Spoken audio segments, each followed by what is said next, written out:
మరి ఇప్పుడు తెలంగాణ వచ్చిన తర్వాత ఆ ప్రజల పట్ల మనం ఎట్లుండాలి? ఇప్పుడు మనం వేదిక మీదకి పాపారావు గారిని పిలిచాం. వారు తెలంగాణ అస్తిత్వంలో ఒక భాగం అయ్యారు.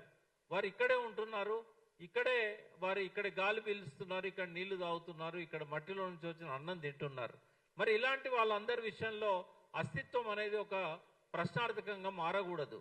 కాబట్టి ఇవన్నిటి మీద మనము భవిష్యత్తులో మనం ఒక అవగాహన ఏర్పాటు చేసుకోవడమే కాకుండా మన భవిష్యత్ తరాలకు, ఇప్పుడున్న యువతరానికి కూడా ఈ అస్తిత్వ సోయి కల్పించాల్సిన అవసరం ఉన్నదని భావించినాం. మేమందరం కలిసి అనేక జూమ్ మీటింగ్స్లలో అస్తిత్వం మీద చర్చలు చేశాం. వాటన్నిటినీ ఒక సంకలనంగా రేపు 19వ తారీఖున తెలంగాణ అస్తిత్వం అనే పేరుతోని కె శ్రీనివాస్ గారు కానీ, రామోజీ హరగోపాల్ గారు, మామిడి హరికృష్ణ గారు, ఇట్లా సుక్కిరెడ్డి నారాయణ రెడ్డి గారు, ఇంకా కొంతమంది మిత్రులు, మన ఈమని శివనాగిరెడ్డి గారు, వీళ్ళందరూ రాసిన వ్యాసాలతోని ఇంకా పూర్వం కూడా కొంతమంది అస్తిత్వం మీద రాశారు. ఆ వ్యాసాలు అన్నిటితో పాటుగా శ్రీధర్ దేశపాండే గారు, రవీందర్ గారు, వీరు రాసిన ఆ వ్యాసాలన్నింటినీ ఒక సంకలనంగా పుస్తకావిష్కరణ కూడా ఆ రోజు ఉంటుంది 19వ తేదీన. దాంతో పాటుగా మరో శ్రీకృష్ణ కమిటీ నివేదిక అని చెప్పి పిసి ఘోష్ గారు వారి విచారణ సందర్భంగా వారి ఫైండింగ్స్ ఏంటి, అందులో ఉన్న లోపాలు ఏంటి అనే విషయం మీద శ్రీధర్ దేశపాండే గారు రాసిన మరో శ్రీకృష్ణ కమిటీ నివేదికను కూడా రేపటి 19వ తేదీ మీటింగ్లో ఆవిష్కరించబోతున్నాం. ఈ రెండు పుస్తకావిష్కరణలతో పాటుగా తెలంగాణ అస్తిత్వ వేదిక ఆవిర్భావాన్ని కూడా అదే రోజు పైడి జయరాజ్ హాల్ రవీంద్ర భారతిలో ఉదయం 10 గంటల నుంచి 1 గంట వరకు జరిగే సమావేశంలో ఆ అస్తిత్వ వేదిక ఆవిర్భావాన్ని కూడా ప్రకటించబోతున్నాం. అయితే ఈ సమావేశానికి మేము ఒక లైఫ్ టైం అచీవ్మెంట్ అవార్డు మా మీటింగ్లో ఇవ్వాలని అనుకున్నాము. దానికి మేము ఎంపిక చేసిన వ్యక్తి తెలంగాణ గర్వపడే ఒక సీనియర్ జర్నలిస్టు ఎస్ వెంకటనారాయణ గారు. వారు దాదాపుగా 60 సంవత్సరాల నుంచి ఢిల్లీలో ఉన్నారు. వారు కమలాపురం అనే మారుమూల పల్లెల్లో వికసించిన ఒక పద్మం, తెలంగాణకి ఒక గొప్ప ఆభరణం. సో వారు ఇందిరాగాంధీ దగ్గర నుంచి, రాజీవ్ గాంధీ దగ్గర నుంచి ఇప్పుడు రాహుల్ గాంధీ వరకు కూడా, మోడీ వరకు కూడా, ప్రధానమంత్రులకు కూడా సలహాలు ఇవ్వగలిగే వ్యక్తి. ఈ తెలంగాణ గడ్డ మీద పుట్టినందుకు మనందరం గర్వపడాలి. వారిని ఆ రోజు ఆహ్వానించి ప్రత్యేకంగా లైఫ్ టైం అచీవ్మెంట్ అవార్డు ఇచ్చి సత్కరించాలని తెలంగాణ అస్తిత్వ వేదిక భావించింది.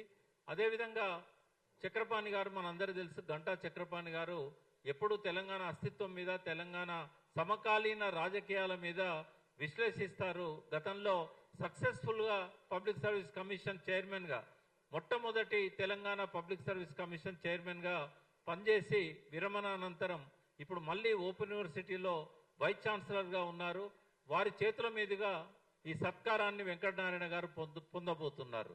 వారితో పాటుగా ఈ సమావేశానికి వ్యాసాలు రాసిన, ఆర్టికల్స్ రాసిన కె శ్రీనివాస్ లాంటి వాళ్ళందరినీ కూడా మేము ఆహ్వానించాం. అల్లం నారాయణ గారు కూడా ఆయన తెలంగాణ అస్తిత్వానికి ఒక ప్రతీకలాగా అనేక పుస్తకాలు రాశారు, ప్రాణహిత లాంటి పుస్తకాలు. తెలంగాణ ఉద్యమ కాలమే కాదు, తెలంగాణ ఉద్యమానికంటే ముందు కూడా ఆయన ప్రజల కోసం పనిచేసిన ఒక గొప్ప జర్నలిస్టు. ప్రెస్ అకాడమీ చైర్మన్గా ఆయన 9.5 సంవత్సరాలు పనిచేశారు. వారిని కూడా మేము ఆ రోజు వేదిక మీదకి ఆహ్వానిస్తున్నాం. వారితో పాటుగా ఈ సంస్థలో ఉన్న ముఖ్యులందరూ కూడా అందులో భాగం అవుతున్నారు. ఈ అస్తిత్వ సోయి కల్పించాలనే మా ఈ ప్రయత్నాన్ని తెలంగాణ సమాజం ఆదరిస్తుందని, గౌరవిస్తుందని మేము భావిస్తున్నాం. అదేవిధంగా వేదిక మీద ఉన్న బుచ్చన్న లాంటి వాళ్ళు, అదేవిధంగా మీలో ఉన్న చాలామంది జర్నలిస్టులు కూడా మాతో పాటుగా మీరు కలిసి రావాలని మేము కోరుతున్నాం. జర్నలిస్టుగా మేము ఇప్పటిదాకా బుచ్చన్న జర్నలిస్ట్గానే చూసినాం, కానీ మా జూమ్ మీటింగ్లలో ఆయన ఇన్పుట్స్ చూసినప్పుడు ఒక ఫిలాసఫర్గా, అంటే తెలంగాణలో తత్వవేత్తలు చాలా తక్కువ మంది ఉన్నారు, వ్యాఖ్యాతలు చాలా ఎక్కువ మంది ఉన్నారు. నేను వ్యాఖ్యాతనే కానీ నేను తత్వవేత్తను కాదు.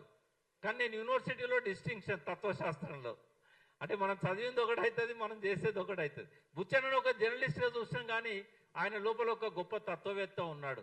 మేము ఈ అస్తిత్వ వేదిక పెట్టకపోతే ఆయన లోపల ఉన్న ఆ తత్వవేత్త బయటకు వచ్చేవాడే కాదు. సో ఇలా ఎంతో మంది మనకు మట్టిలో మాణిక్యాల్లాగా తెలంగాణ మట్టిలో ఎంతో మంది గొప్ప వాళ్ళు ఉన్నారు. వాళ్ళందరినీ ఈ వేదిక మీదకి మేము ఆహ్వానిస్తున్నాం. సో మీరు కూడా మీడియాకు కూడా మాకు మేము ఆహ్వానిస్తున్నాం. 10 గంటల కల్లా రవీంద్ర భారతిలో ఎల్లుండి ఉండాలని చెప్పి మీడియాకు మరొకసారి కోరుతూ మా మిత్రులు కూడా మీతో 2 నిమిషాలు పంచుకుంటారు.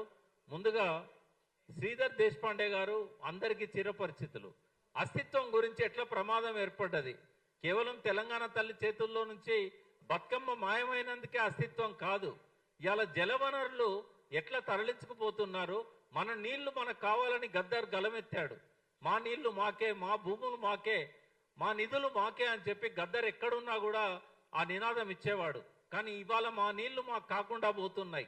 తెలంగాణ వచ్చినా కూడా నీళ్లను కాపాడుకోలేకపోతున్నాం. దాని మీద మీకు శ్రీధర్ దేశపాండే గారిని వివరించాల్సిందిగా కోరుతున్నాను. అదేవిధంగా మన అస్తిత్వం మీద ఎట్లా అటాక్ జరుగుతుందో, తెలంగాణ అస్తిత్వం మీద నిన్న మధ్యాహ్నమే మనం చూసాం. లోకసభ సాక్షిగా 542 మంది ఎంపీల సాక్షిగా ఆ తేజస్వి సూర్య అనే బీజేపీ ఎంపీ పాకిస్తాన్తో పోల్చినప్పుడు, పాకిస్తాన్ విభజనతోని ఆంధ్ర రాష్ట్ర తెలంగాణ విభజనను పోల్చినప్పుడు ఒక్క గొంతు పెగలలేదు. ఆడ 8 మంది బీజేపీ ఎంపీలు తెలంగాణ నుంచి ఉన్నారు, 8 మంది కాంగ్రెస్ నుంచి ఉన్నారు. అందరూ కూడా నిద్రపోతున్నారా, లేకుంటే వాళ్ళ లోపల ఆవేశం చచ్చిపోయిందా? ఇట్లా మన అస్తిత్వం మీద నిరంతరం అటాక్స్ జరుగుతూ ఉంటే, మొన్నటికి మొన్న ఆంధ్ర ఎంపీ కూడా ఇష్టం వచ్చినట్టుగా మాట్లాడాడు. చంద్రబాబు నాయుడు ఏమో తెలంగాణ ఉద్యమం నా బ్రెయిన్ చైల్డ్ అన్నాడు. చంద్రబాబు నాయుడే అడ్డుపడకపోతే ఇంతమంది చనిపోయే వాళ్ళ 1200 మంది.